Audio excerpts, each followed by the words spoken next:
Good morning. My name is Beniko Mason, and I am from Japan, and I teach English as a foreign language at a university in Japan. But I have taught English to elementary school children, junior high school children, vocational school children, and adults and senior adults who are 78 years old. I currently have a student who is 76-year-old man. But anyway, today I am very pleased to be able to talk to you about this, and I'm very thankful for INE to inviting me to this conference so I could talk to the teachers who are interested in preserving the important languages of American Indian people. And this afternoon, I will have more information, how to do it, and the demonstration of how I do story listening, and also other information about how other teachers began to use this methodology. I was quite reluctant to call it a method or methodology because I wasn't sure if it deserves to be called a methodology and stuff like that. Because I have been doing this since 1990, and I didn't know what I had or what I was doing was this powerful. Although I knew it was powerful because I was doing research to find out whether this was effective, and not only if it was effective, but also efficient. And so I knew it was good, but I didn't know this was going to be paid attention to by language teachers that much until last year. Last year, I went to a conference in France where the foreign language teachers gathered. And I just went there because I just wanted to go to France. And I was not really interested in the workshop that they were holding. I just wanted to be in France, and I wanted to get some French cheese and French coffee and things like that. I don't speak French. I don't speak French at all, but I just wanted to be there, so I went. And then there, I had a chance to talk about what I have been doing. And the teachers there, the foreign language teachers, who came from different countries in Europe and also from America, they wanted to know what caused such gains on the standardized tests. And my students did very well on the standardized tests as the result of getting their competence become good. And so they wanted to know what I did. And I said, are you interested in knowing what I do in my classes? And they said, yeah. And so I just showed very quickly for 5 minutes or so what I did. And then, boom, a German teacher, Catherine Schechtman, she began to do it in Germany at an international school to little children. And then Claire Walter began to do this in French in high school in Tennessee. And somebody else, Ignacio, began to do this in Spain. And Janet Boric began to do it in Iowa with the 3rd and 4th graders in Spanish. And Janet wrote a paper already, how effective it was, and the paper is accepted for the publication, and she's going to publish it. And I am very surprised to see this enthusiasm by the teacher, and I'm therefore, I think you will probably like it also. And so I'm very happy to be able to be here to talk to you about this. All right, what do I do?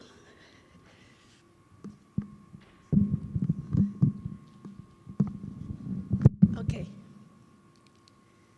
All right. Okay. Story listening. What is it?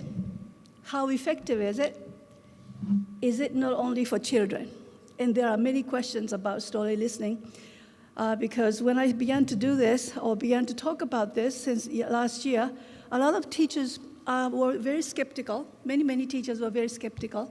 And they began to ask different questions, which were very, very good because I began to think about it and I had the answers for those questions. And therefore, those questions were very welcome. That was very good. Okay. Okay, content of my talk today is story listening and second language acquisition. What is story listening? Story listening is not a skill-based method, but an input-based method. What is comprehensible input? When is it most effective? Which is more effective, story alone or story plus skill-based practices? Evidence. What is the story listening method?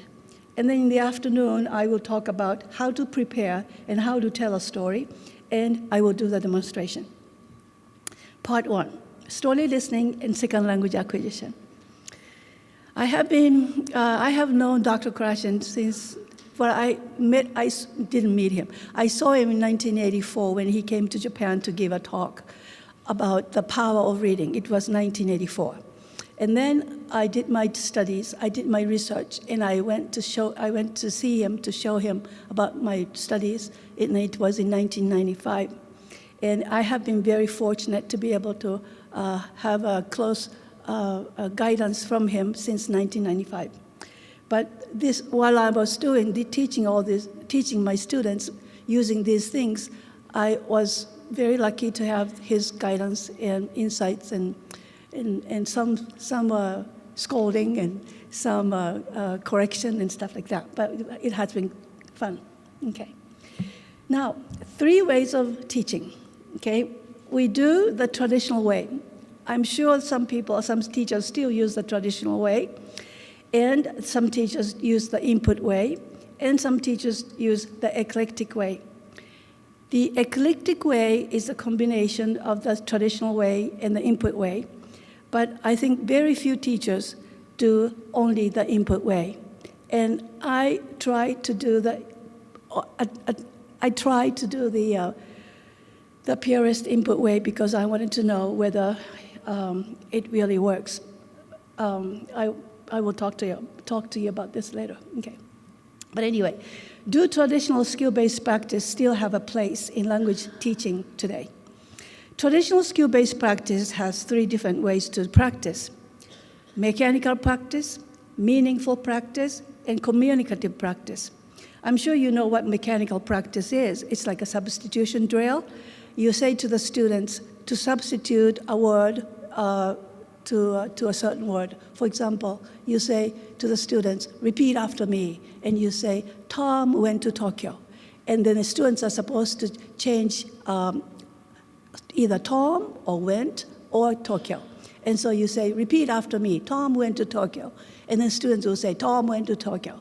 And then I would say, Tom went to Tokyo. I repeat it. And they will say, Tom went to Tokyo. And then I'll say, Osaka. And then they will say, Tom went to Osaka. Tom went to Osaka. Tom went to Osaka. Tom went to Osaka. And they'll say, today, or something. And then they will have to say, Tom goes to Osaka today. Such practice is the mechanical drills. Meaningful drill is like a little more meaningful, and therefore there is a picture of a street and buildings, and then the students are supposed to indicate where the building is located. For example, the teacher would say something like, where is the post office? And then the students will look at the map and say, the post office is across the street from the bank, or something like that. That's a meaningful practice. Communicative practice is students draw their own map, and then students will have to answer the questions according to his own map, because it is a real communication type of thing. Those are the communication practices. Okay, let's review what communicative practice is, because a lot of teachers like communicative practices. And then there are a thing called task-based learning, or there is a thing called project-based learning, and those things have been used years in Japan. And then lots of people are still, many people still do communicative practices. Now, communicative practice it refers to activities where practice is using language within a real communicative context is the focus, where real information is exchanged and where the language used is not totally predictable. So the students draw a map. For example, students might have to draw a map of their neighborhood and answer questions about the location of different places in their neighborhood, such as the nearest bus stop, the nearest cafe, etc. Exercise sequences in many communicative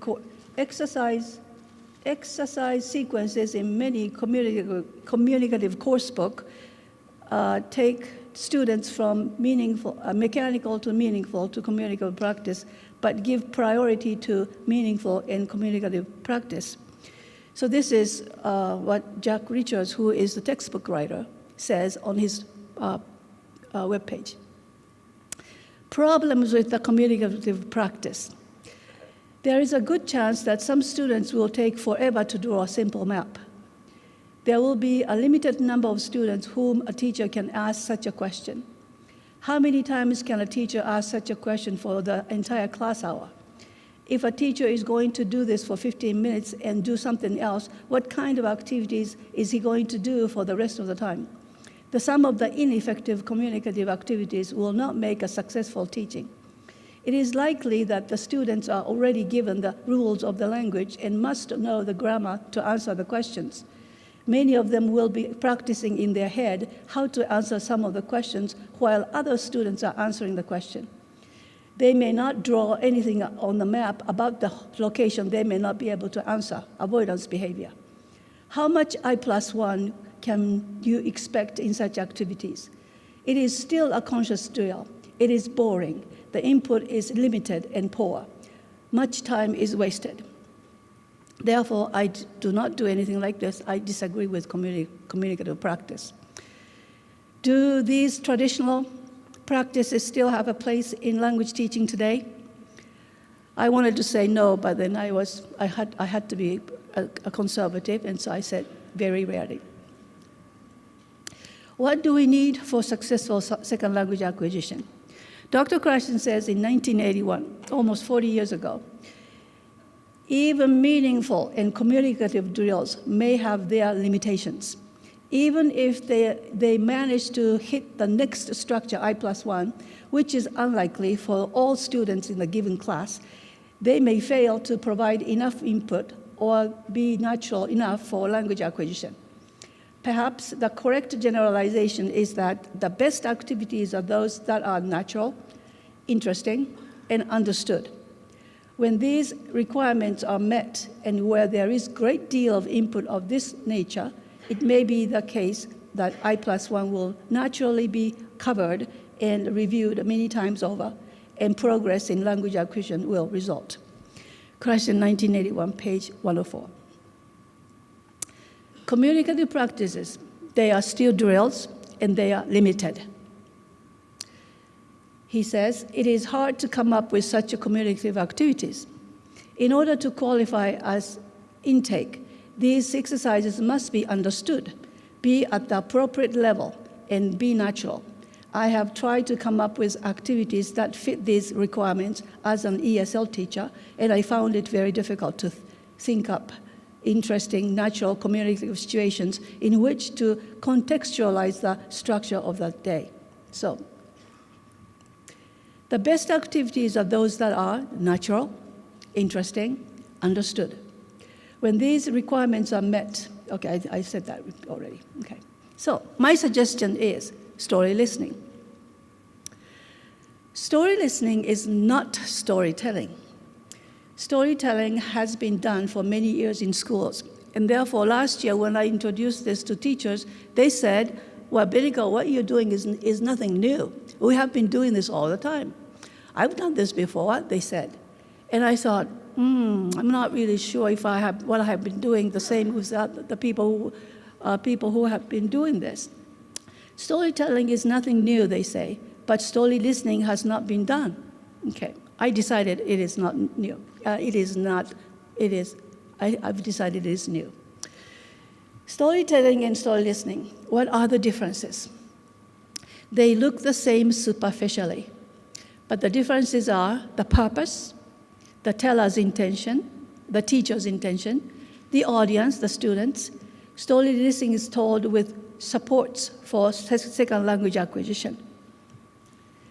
What is storytelling? On the internet, it is explained as storytelling is to entertain people. It is to teach. I don't know what to teach, but to teach. Storytelling is to elicit change. Storytelling is to share our cultural expectations. Storytelling is to teach morals. Storytelling is to influence behavioral norms. Storytelling is an integral part of everyday life, the website said. Books, magazines, television, movies, the internet, or newspapers, the stories we tell maintain and perpetuate our society. This is what it said, storytelling. Now, what is story listening? Story listening lesson is not for entertainment. Story listening is used to provide comprehensible auditory input for language acquisition. Story listening lesson can be entertaining when they understand it, but it is not the purpose.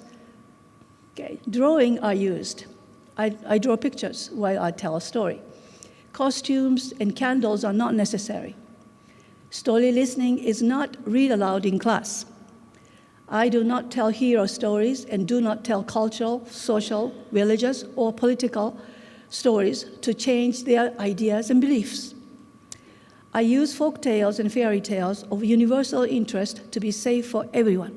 The reason why I do not tell those personal stories and social, religious stories is because everybody's different. And that's why I do not want to cause any troubles in the classroom, and therefore I just use folk tales. Story listening does not ask questions for comprehension checking. Story listening lesson does not include speaking or writing exercises in L2. The goal of the program is to lead them to high intermediate or low advanced level of proficiency in second language by providing rich, compelling, comprehensible auditory input. Story listening uses a blackboard or whiteboard to show images and written words to students when teachers introduce new words. Story listening uses short sentences, clear and slow speech. Storytelling in a language class. Storytelling that is used in a language classroom has not been done consistently and not often enough. The people who told me, oh, I've done that before. I have told stories in my classrooms. I do storytelling, they say, but they don't do it every time. They do it maybe once in a month, or once in a semester, or once at special occasions. Storytelling is used as they use storytelling as a supplementary activity. Storytelling has some follow-up activities to ensure the effect of storytelling. Storytelling is used to test students' listening ability. Storytelling is used for developing other skills such as speaking and writing abilities. There are lots of research papers which talk about the effects of storytelling on writing in L2 or speaking and vocabulary and stuff like that. Okay, but it is not story listening. Okay, story listening and the theory. The input hypothesis suggests large amounts of rich, compelling, comprehensible input and consistency are necessary for optimal language acquisition. Story listening is one of the main activities in the language program. The other is story reading. Story listening is not just listen and feel the story, but it is intended to lead the students to read the text later. Principles in Practice in Second Language Acquisition, which Dr. Krashen published in 1982, he talks about optimal input. Optimal input is comprehensible. When they do not understand the message, there will be no acquisition. Just talking or free conversation is not language teaching. Good teachers can make input comprehensible. How to make it comprehensible? Dr. Krashen suggests slower rate and clearer articulation, which allows more process time, more use of high-frequency vocabulary, syntactic simplification, shorter sentences. Page 64. Now, this is a very good question. What is comprehensible input? The language that one understands when he hears it and reads it. It's comprehensible input, okay? Now, our comprehensible communicative practice, let's go back to the communicative practice. Our communicative practice, comprehensible input. There are many kinds of activities that contain comprehensible input. Even mechanical drills contain comprehensible input. Students understand. Tom went to Tokyo. Tom went to Tokyo. Students understand it. Tom went to Osaka. They understand it. It's comprehensible input. Almost everything that we do in class contains some comprehensible input. But this is what I say. Just because something is easily understood, I don't think that it can become automatically a candidate of a good, effective, and efficient comprehension-based activity. There are rich comprehensible input and poor comprehensible input. There are interesting comprehensible input and boring comprehensible input. It may be fun and amusing to some, but for some others, it could be insulting. There are some comprehensible input that some students enjoy, but the others may not enjoy. There are some comprehensible input that makes students defensive. We have to be very careful for these things because of the high affective filter thing, the hypothesis. For example, this is one of the examples of communicative practice. Is this a rich comprehensible input or poor comprehensible input? Okay, this is a question and answer drills. Yes, no question, or question, and WH questions. Teacher says, Tom, where did you go yesterday? Tom says, Walmart. Teacher says, class, did Tom go to Walmart yesterday? Class says yes. Teacher says, class, did he go to Target yesterday? Class says no. Teacher says, did he go to Walmart or Target? Class says Walmart. Teacher says, yes, very good. Tom went to Walmart yesterday. Hey, where did he go? The class says, Walmart. Right, very good. So Tom went to Walmart yesterday. Tom, what did you buy there? A toy. Class, did Tom buy water at Walmart yesterday? No. Class, did Tom buy a toy at Walmart yesterday? Yes. Class, did he buy a toy or water? A toy. Class, what did he buy at Walmart yesterday? A toy. Tom, did somebody go with you to Walmart yesterday? My sister. This is communicative practice. Okay? Now, this is storytelling. Story listening. This is a story from Grimm Brothers' Tales, which is called God's Food. And this is the original, okay? Original is not that easy. It says, there were, once upon a time, two sisters, one of whom had no children and was rich, and the other had 5 and was a widow, and so poor that she no longer had food enough to satisfy herself and her children. In her need, therefore, she went to her sister and said, my children and I are suffering the greatest hunger. Thou art rich. Give me a mouthful of bread. The very rich sister was as hard as a stone and said, I myself have nothing in the house, and drove away the poor creature with harsh words. Now this is the original, but I don't read aloud. I don't say it like this. Okay, story listening is a simplified language to explain the original text, inserting the words that are used in the original text. For example, a long time ago, there were 2 sisters. One sister was old, and she was rich, but the younger sister was poor, and her husband was dead. The younger sister had 5 children, or I could say widow here. I could insert widow here. The younger sister and 5 children had 5 children, but the older sister had no children. The children were always hungry. One day, the younger sister went to her older sister and asked for help. Sister, please help me.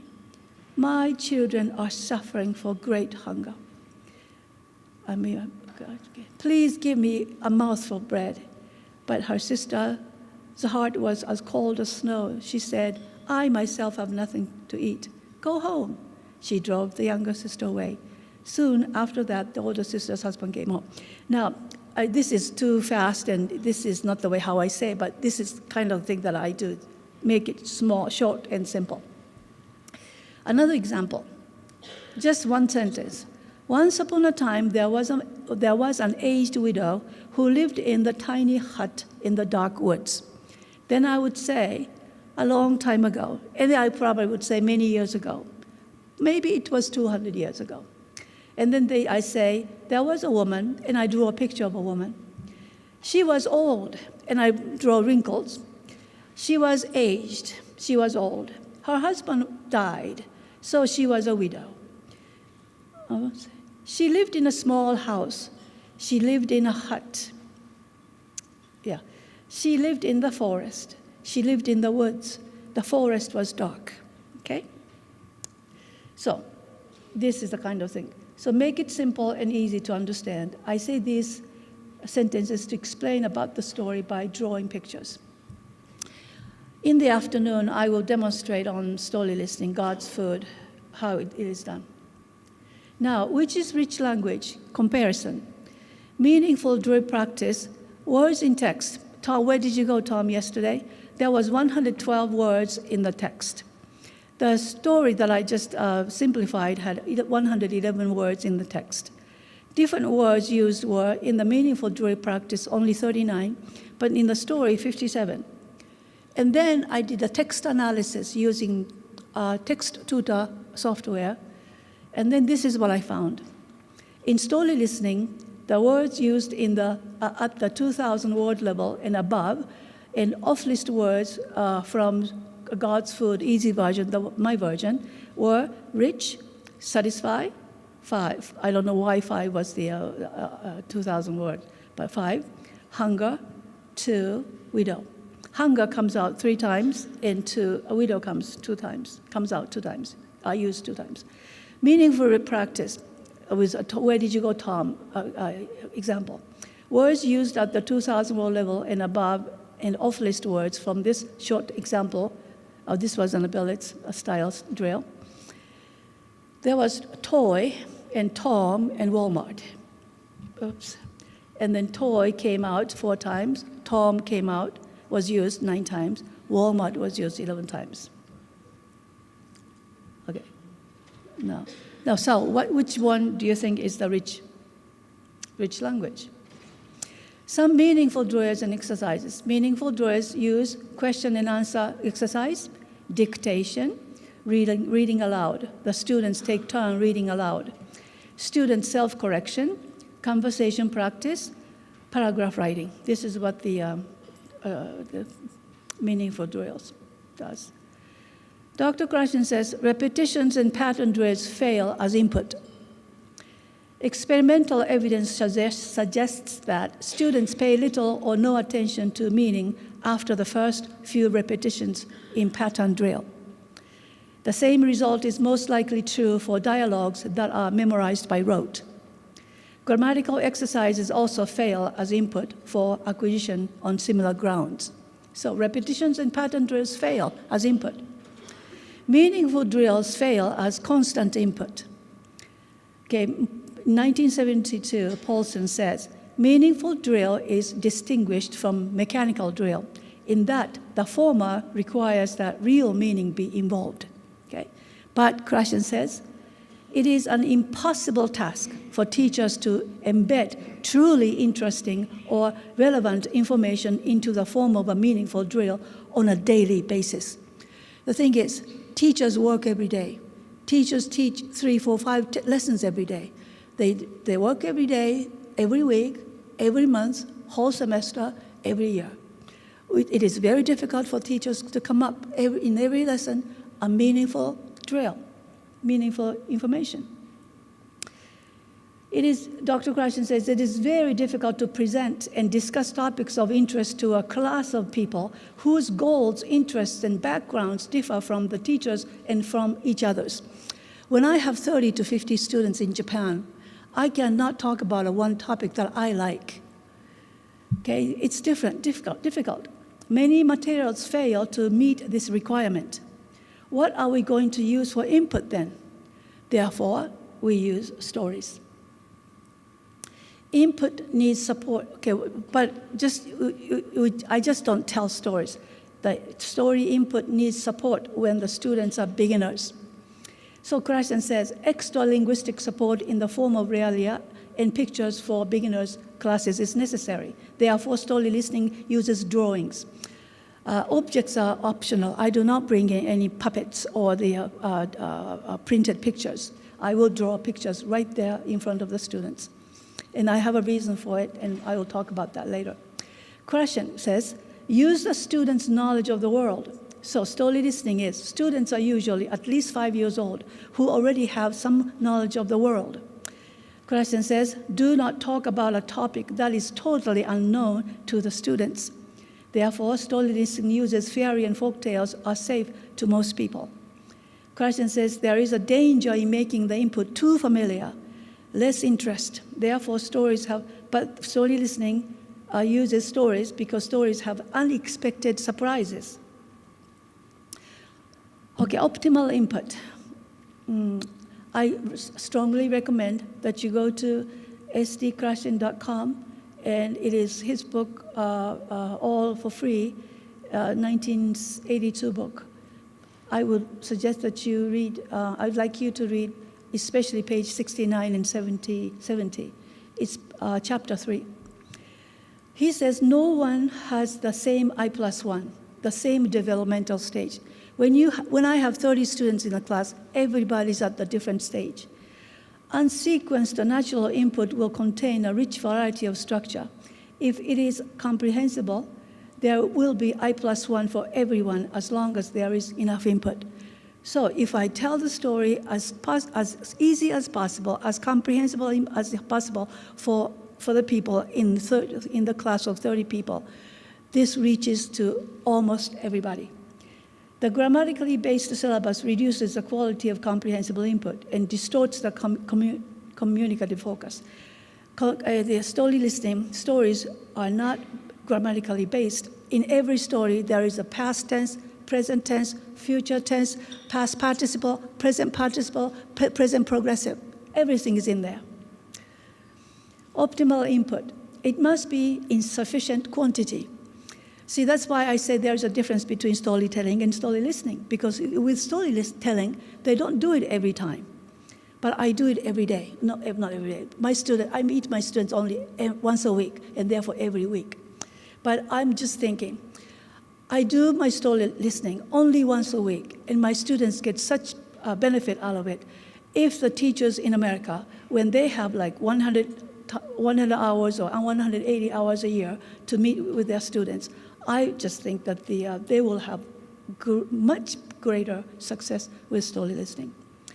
But anyway, okay, so it is difficult to say, okay, I said that.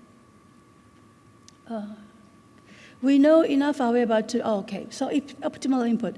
It is difficult to say just how much comprehensible input is necessary to achieve a given level of proficiency in SLA due to a lack of data. This is what he said in 1982, page 71. 40 years ago, this approach, the input-based approach, was very new. When I started my extensive reading program in 1984 at the vocational school, in 1985 at my junior college, it was almost like there were only 4 people who were doing extensive reading in Japan. One in north of Japan, one in Tokyo, another one in Nagoya, and the last one was me. Only 4 teachers began to do extensive reading in 1985, after Dr. Krashen came to Japan in 1984 in the fall to talk about the power of reading at Waseda University at JOLT conference. Okay, and so we didn't know how much. And so I began to do, slowly. I had the students read like 500 pages per semester, and then I increased it to 1,000 pages a semester. And then I increased it to 1,500 pages a semester. But then students did not read that many pages. And so I settled with 1,000 pages per semester. But nowadays, my students read a lot more, not all of them, only the ones who are cooperative. But I have heard, when I went to Turkey, the children, junior high school and senior high school children in Turkish military academy, they read 250 pages per week of graded readers in books. Therefore, they grow a lot, they improve a lot. But anyway, now, however, in 2017, we know enough, however, to be able to state with some confidence that the profession has seriously underestimated the amount of comprehensible input necessary to achieve even moderate or intermediate levels of proficiency in SLA. That's what he said. Okay. He said, that is what he said in 1982. But we are saying now, Dr. Crash and I are saying now in 2017, we have data from 30 years of work. We can state with somewhat more confidence how much input is needed for achieving a given level of proficiency in SLA. This is a great improvement, great progress.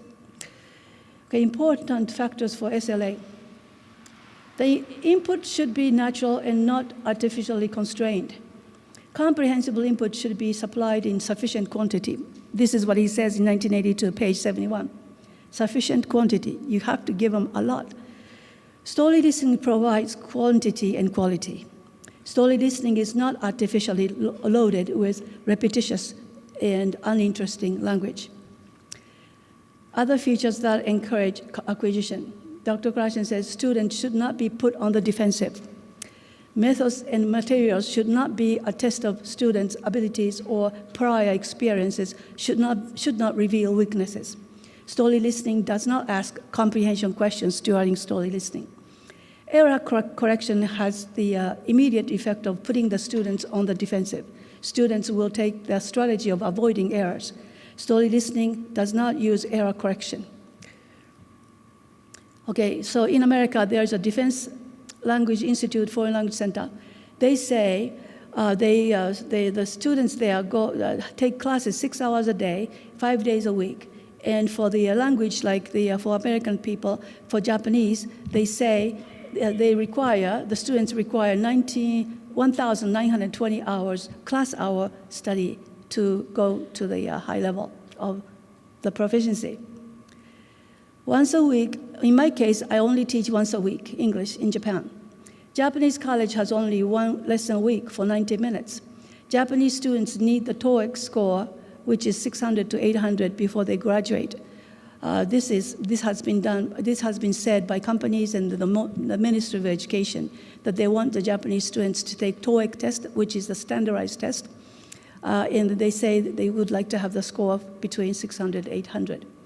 Now, if the Japanese students wanted to become high advanced level, which is over 800 points on the TOEIC, but if they wanted to do that, then students will need 43 years of study if they were only taking 90 minutes a week lesson.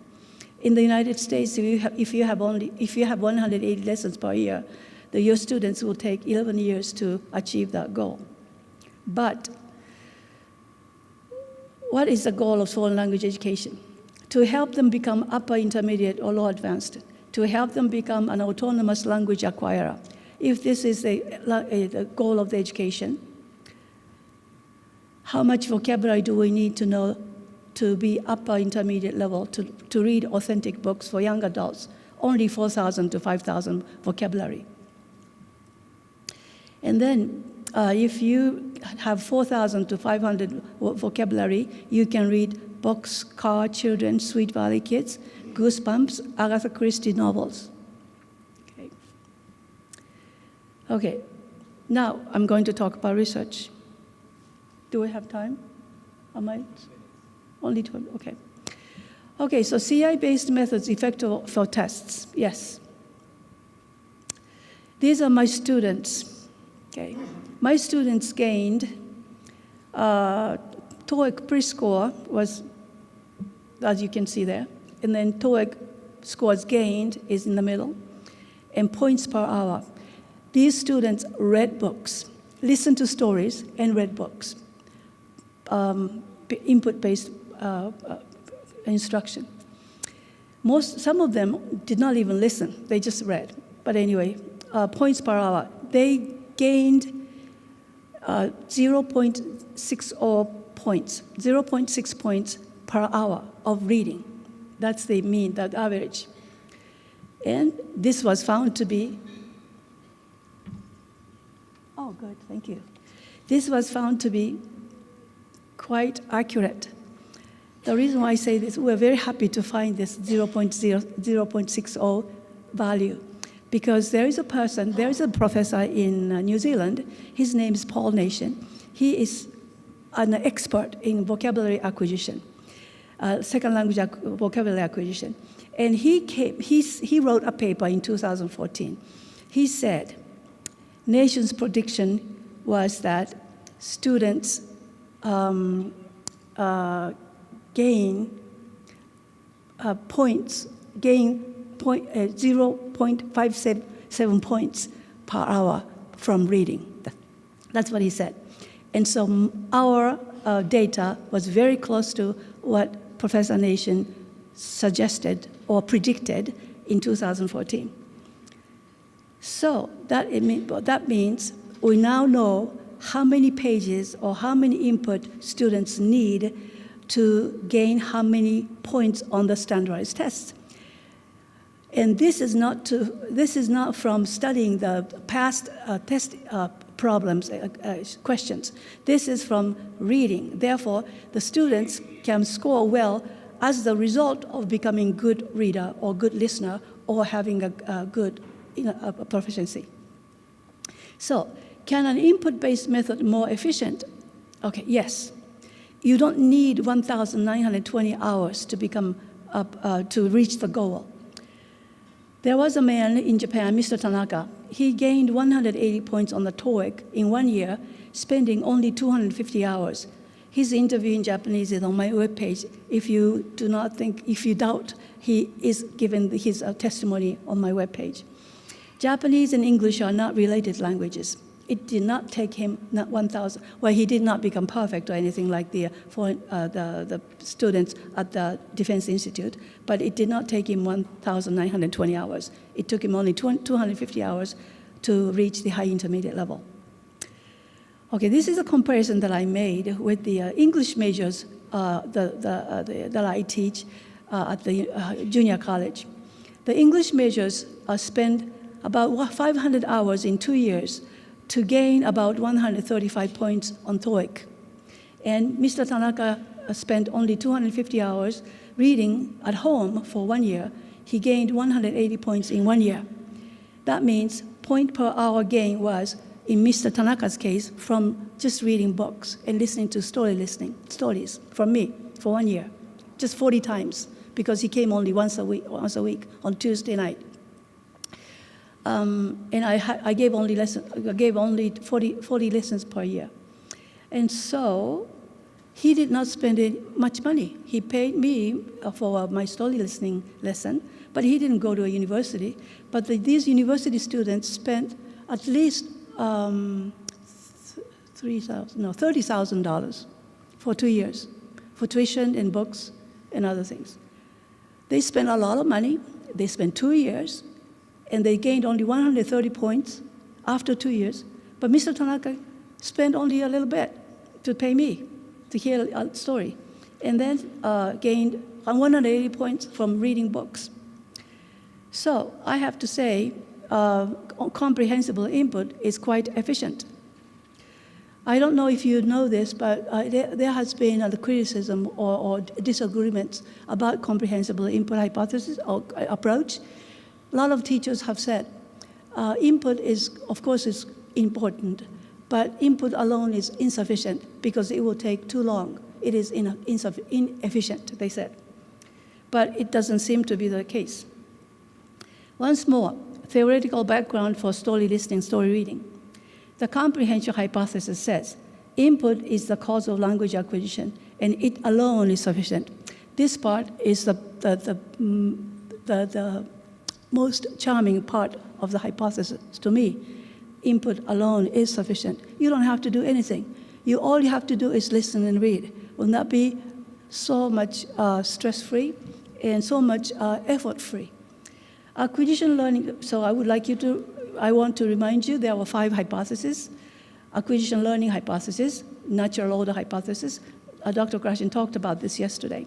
Monitor hypothesis, input hypothesis, low affective filter hypothesis. And I think the 2 things that are very important are the input hypothesis and low affective filter hypothesis. Conscious learning versus subconscious acquisition. Conscious learning uses noticing of the rules of the language, drilling and repeating of phrases and words, pattern practice, error correction, syllabus guided. Efficiency, but then let's go to the research. Efficiency of vocabulary acquisition. I wanted to see whether conscious learning is better than subconscious acquisition.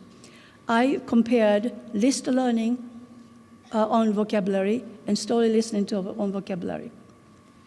Experiment 1, list learning or story listening? Okay. Question was, is list learning more effective and efficient than listening to a story for 20 minutes for learning new words? Subjects were 60 junior college students, 4-year college students, and in one group, 27, the other group, 33. Okay, first year English measures. Okay, the target words was 30 words, and dependent variable test was translation test. Okay, story listening group, subjects listened to a story that contained the 30 words on the test. They listened to The North Wind in the Sun. Excuse me. List learning group did the list learning. Subjects were asked to learn the meaning of the 30 words on the list for the test. And Johnny Appleseed. Time spent for the experiment was 20 minutes for each. So students were given 20 minutes to memorize. Measurements was translation test. Findings, retention. After 1 hour, after 1 year. After 1 week. Story listening method, they retained 75%. List learning method, they retained only 36%. That means they forgot a lot. This is the figure. Forgetting rate was 25% and 64%. Story listening, they forgot only 25%, but list learning, they forgot 64%, just after 1 week. Implication and suggestion, oh, well, I don't have to go, that's okay. Experiment 2. Then I wanted to know if story alone was better than story plus. The reason why I wanted to do this was because I was not just telling stories. When I was telling a story, I told a story, and then I did lots of different activities afterwards. I gave the list of the words to the students, and I asked them to check if they learned the new words. They had to translate the English word into Japanese. And then I did the answer check. I gave them correct answers for each word. And then I had the students read the text, and they had to underline the new words. Okay? And then I did the flashcards to review. And then I gave a test again at the end of the class to see how much they learned. And most of the time, the students learned almost perfect by the time the class was ended. But the theory says, hypothesis says, input alone is sufficient. And then I had to find out whether input alone was sufficient or input plus study was better than input. Okay, so this is what I did. What did the story listening plus group do in this study? Comprehension check in English on the story. I did the comprehension check. Test on vocabulary to check their learning, focus on target words. Answer check in Japanese, corrective feedback. Reading the text in English, more input. Underline the target words in the text while listening to a story read by the teacher. Conscious vocab learning. Retold the story in English. Oh, I guess these students retold the story in English to each other, their study partner, speaking activity in L2. And they had to use the list of the words to retell the story. And this is what happened. June 5th was a pre-test, post-test for both groups. And July 10th was delayed post-test for both groups, 5 weeks later. The red line is their story plus, and the blue line is story only, okay? I'm going to tell you an interesting, you might be amused about this. I was in the graduate school at this time when I did this study, and my classmates did not agree with me. They agreed the eclectic approach. They said, Beniko, story listening is fine, but story listening plus other things, conscious learning is necessary, they said. It's better, they said. And they disagreed with me all the time. And then when I showed them this figure or this chart, they were so happy. They said, look, Beniko, we won, they said. This red line, the students who did listened to the story and did all sorts of studies, they remembered more. And after 5 weeks, look, the story plus is better than story alone. Then, this is what I did. In order to find out the efficiency of learning, the word per minute rate of acquisition was calculated. The acquisition rate for the story listening alone group was 0.25. When the gain was divided by 15 minutes, the actual time for listening to the story, okay? But when their gain was divided, the enemy's gain was divided, it was smaller. This is what happened. Story listening alone, how many words learned per minute was 0.25 word per minute, or 0.15 per minute, words per minute for story alone. So listening plus group was, they spent 85 minutes. And so, although they remembered 11.4, the acquisition rate was 0.13. So if I did not count the time I spent for pre-test and post-test for the story reading alone group, the story alone lasted only 15 minutes. Therefore, I have divided 3.8 divided by 15 minutes. That came out to be 0.25. So I said, no, you lost, I won. They were not happy. And then they said, of course, Beniko, you think you won, but they said, your students are college students. They had 6 years of English education in their secondary schools. That's the reason why they are doing better on story listening. If they didn't have any experience in English or the language that you tested on, I'm sure they didn't do that well. So I asked my colleagues who are teaching German, for the Japanese, it was the second foreign language. And then these students did not have any exposure to German language at all when they were in secondary schools. And so I used these students to do the same studies. I replicated the same thing. And I asked the 3 different German teachers to do this for me. And then what I have found was very similar. These students, Japanese students, who were learning German and did not listen German at all outside of the classroom, they listened to a story, and what found was the rate was between 0.10 to 0.23. Okay, so if you want to read more about this, the papers are on my webpage. Now, okay, when I tell this to American teachers, they say, Beniko, it worked well because students were Japanese. Japanese students are very obedient. They sit still and listen. But American students don't sit still and listen. So, see, those criticisms are very good because then I can get to do a research on this. I happened to be in Denver, Colorado in 2012.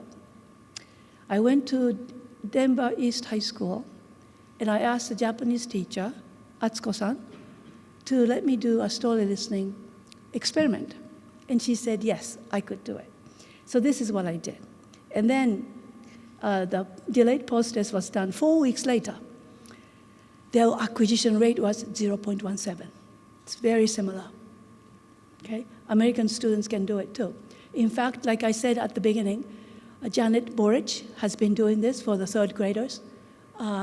Claire Walter has been doing this for several months in French in high school. Catherine is doing it in Germany. Larry Hendricks is doing it in Spanish with adults, a few other people. And Cecile has been doing this in French to 7th graders. And so the children sit still and listen. And in fact, Andrea, another teacher who teaches Spanish, told me it works well for the kids who are not very good in the language. It works well for the kids who have discipline problems because story is so interesting to listen to. So American children can listen, can sit still and listen and do well with story listening. Conclusion. It may be a good idea to provide students with a systematic story listening session for 15 minutes every day at school, at home, so that they will be able to have a chance to acquire more than 1,000 words per year. If they learn 3 words, only 3 words from being exposed to for 15 minutes, if they learn 3 words in 15 minutes, and then if you did it 356 days, that will be 1,000 words per year. Native speaker rate of acquisition is 0.25 words per minute from reading. They acquire about 1,000 word families a year. So with this methodology, foreign language learners can catch up with the native speakers. Maybe, I don't know. This is something that we still have to investigate. I haven't done it. We're just speculating. Oops. Okay, conclusion. I did that. Okay, part 3, story listening method. If I have time, I will go through it, but if I don't have time, I can stop. Oh, good, okay. Story listening method. This is good. Why folk tales and fairy tales? My colleague in Japan tells me, Beniko, he says, I don't like fairy tales. I don't want to tell fairy tales. I like to tell my personal stories, he says. Folk tales and fairy tales deal with themes of real interest to everyone, even to older people. Crime, deception, loyalty, fidelity, faith, honesty, cruelty, friendship, bullying, true love, magic, dreams, poverty, charity, adultery, horror, and many more. Fairy tales and folk tales and legends from the world deal with many, many different topics. Many of these topics are complex and even unsuitable for young children. Folk tales and fairy tales are not just for children. One of the merits of using these tales is that I am not responsible for the message that the story communicates. In The Princess in Disguise, the king wants to marry his daughter. I have to neither explain my position nor criticize the king. It's just a story in Germany 2,000 years ago. No one is offended or hurt. It is just a story. We learn words such as disguise, incest, disgrace, sin, dreadfully afraid, forbidden, alarmed, resolve, wicked intention, and so many more interesting words to express about the story. I have learned so many interesting words from reading these stories and telling stories to my students. Only the thing about the fairy tales is that only about 85% of them, the text, are high-frequency words. That means there are many, many low-frequency words and unlisted words, which means stories include abundant, rich, low-frequency words besides the 2,000 high-frequency words, including academic, business, and technical words. Okay. Why story listening? It solves a high affective filter problem. Dr. Krashen says, input is necessary, but you see, he also said input is the cause of language acquisition, but comprehensible input does not reach the language acquisition device when the affective filter is high. Comprehensible input alone is not sufficient. It has to satisfy some conditions. Young people, adolescents, have problems in different ways. There are some activities that are risky to use in class. Class management is one of the problems in classes. Story listening prevents these problems to happen. Students sit and listen. No one is embarrassed. Well, we have a smaller group, I will tell you an example of what happened in one class, okay? Therefore, story listening is a very safe choice. Do's. What do we do? Draw pictures using different colors. Drawing slows down teacher's speech. Students need time to process the input. So when I say, a long time ago, I don't go to the next sentence. I say, a long time ago, many, many years ago. Maybe it was 200 years ago. And sometimes I say, maybe it was 500 years ago. And then students laugh. Gosh, it's an old story, they say. But then they are gathered here with me. And then I start saying, there was a king. And then I draw a picture of a king. And then students are thinking about this king. Oh, 500 years ago, there was a king. So the concept sinks down into their consciousness. And so it needs a pause. Okay, use facial expressions and gestures. Use a simple language. Find stories that you like to tell, which you think that your students will like. Make a prompter. Prompter, I decided to use a word prompter instead of a list of the words. And I will talk to you about this in the afternoon. Make a prompter, a list of the words that are in the original text to make the input rich. Ask them if they understand while you are telling the story. Ask them if they understand. So you can say, okay, are you with me? Type of thing. You do not ask the comprehension questions. You just check. Okay, explain the theory and the research evidence at the beginning of the story so that they will not start wondering why you do not teach them grammar and do not do exercises. Hand out the text and the list of the words prompter to take home so parents will know what you are doing in your language class because students don't have any textbooks. Don't. Ready-made pictures are not necessary. It's better to draw. Story listening is not a storytelling time to entertain children who have already acquired their native language. Do not ask comprehension questions. They can review the words if they want to, but if they don't have time, they don't have to review it. The power of story listening is so robust that the rate is much better than conscious learning. As you have seen, 4 weeks later, 7 weeks later, they still remember. I have another anecdote that I can share later too. Do not waste time for doing additional output activities. Give them more input if you have time left. Tell one more story. 3 different ways to do story listening class. At the beginning, story listening with much support with some conscious learning for a beginning class. Number 2, story listening with average support with little learning for intermediate class. Number 3, story listening with some support for advanced class, but only no drawings, no Japanese. Okay. What does story listening use to aid comprehension? Dr. Krashen decided to call these tools in the toolkit. Number 1, draw pictures on the board. This is a tool. Write down the words on the board. Use of L1. So I use Japanese sometimes, not all the time, but Japanese. When the drawings and the words on the board does not make sense to them, I use Japanese. Clear and short sentences. Use the known words and then insert the new ones after the known words. Synonyms and antonyms and redundancy. Die a miserable death. Both body movements, gestures, same thing. Facial expressions. Students' background knowledge and experiences. Predictability. Simple and short sentences. These 4 next ones are optional. Writing a summary of the story they hear in L1 after or during. Brief explanation of the grammar. Read aloud. Answer check of the words on the word list. Okay.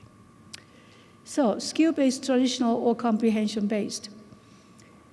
So as you can see, skill-based traditional way is the source of teaching is external syllabus, but comprehension way is internal story.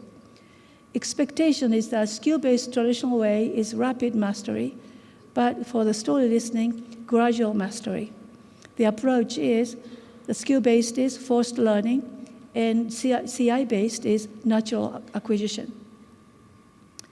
Students do not have time to wander off to daydream in class, because when they are listening to story, they watch the teacher and the board. They listen to an interesting story and pay attention. They read the drawings and the words on the story to understand. That they look at the drawings and read the words on the story to understand. They need to pay attention to write a summary of the story later. So students don't have time to wander off to daydream. What stories to tell? No personal stories. Tell folk tales and fairy tales. Grimm Brothers household tales are very suitable. World legends. Hans Christian Andersen stories are difficult to tell. It is easier to tell stories that starts with once upon a time there was. Hans Christian Andersen stories are difficult to tell because it doesn't start with once upon a time there was. It starts with the mayor was standing by the window looking outside of his mansion, something like that. And so it doesn't start like there was a mayor, so it takes time for the teacher to prepare when there is a story like that. So, okay. What is necessary for story listening lesson?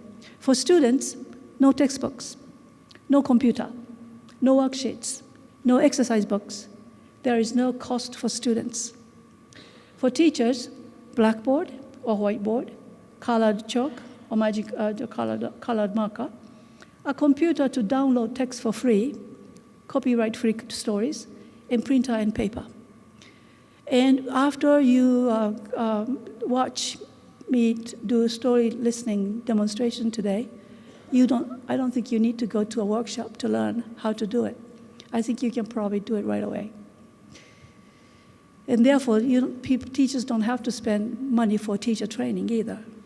Okay. Merits of story listening method. Little teacher training is necessary. The learning load is reduced from students. No cost for students. The method is theory-based, field-tested.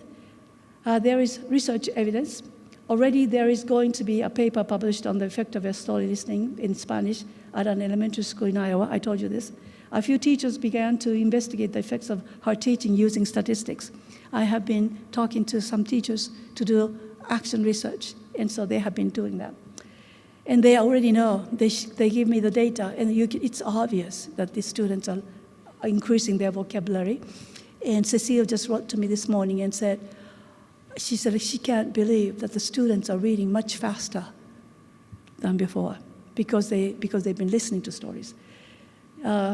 It can be used by volunteer. This story can be used by volunteer teachers who don't have a teaching certificate, who work at refugee centers and stuff like that. Evaluation. How can you evaluate? You can evaluate the students' vocabulary growth, grammatical accuracy development. You can evaluate writing fluency. You can evaluate reading comprehension. You can evaluate speaking fluency and accuracy also.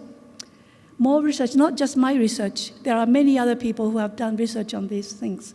More research evidence by other researchers. Warwick Ellie, Kyun Suk Cho in Korea, Si-Ing Lee in Taiwan, Ken Smith, he's an American, but he's from Taiwan. Ali Ishik is from Turkey. Rahim Sari is from Turkey, and others. I'm sure there are many others. These are my close colleagues. In conclusion, story listening is based on the comprehension hypothesis, and I'm very proud of it. It is effective, and it's efficient. It is free, no cost for students.